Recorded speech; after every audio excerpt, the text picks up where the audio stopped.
There are a few pillars of the Facebook ecosystem, and one is newsfeed, right? It's you show up and you could just see all the stuff that is important that's happening recently with your friends.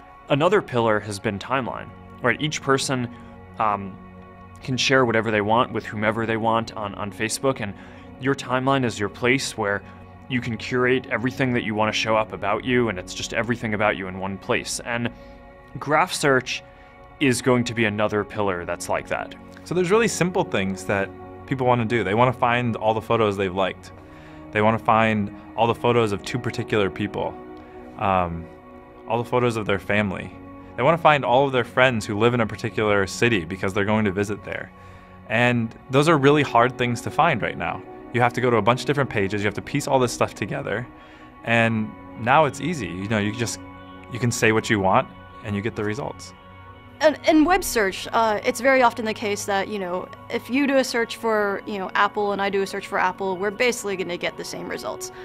Maybe I'll get slightly more technical results based on, Apple Computer, and maybe you might care about the fruit a little bit more, but they're not that different from each other. Whereas on Facebook, when you do the same searches, we get completely different sets of results because of the depth of personalization that we do.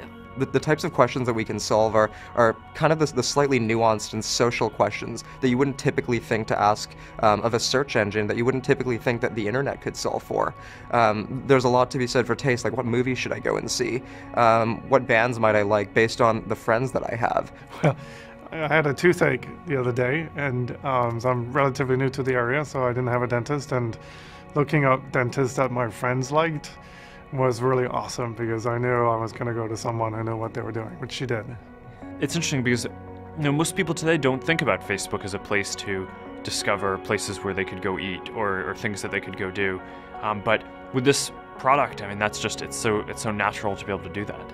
In the past, Facebook has really been primarily about mapping out and staying in touch with and communicating with the people you already know in the real world. But now, we're building a product that can also be used to finding people you maybe should know, people who have common interests, people you want to work with. You can find friends of friends who have common interests, friends of friends who are interested in ballroom dancing or in running or hiking.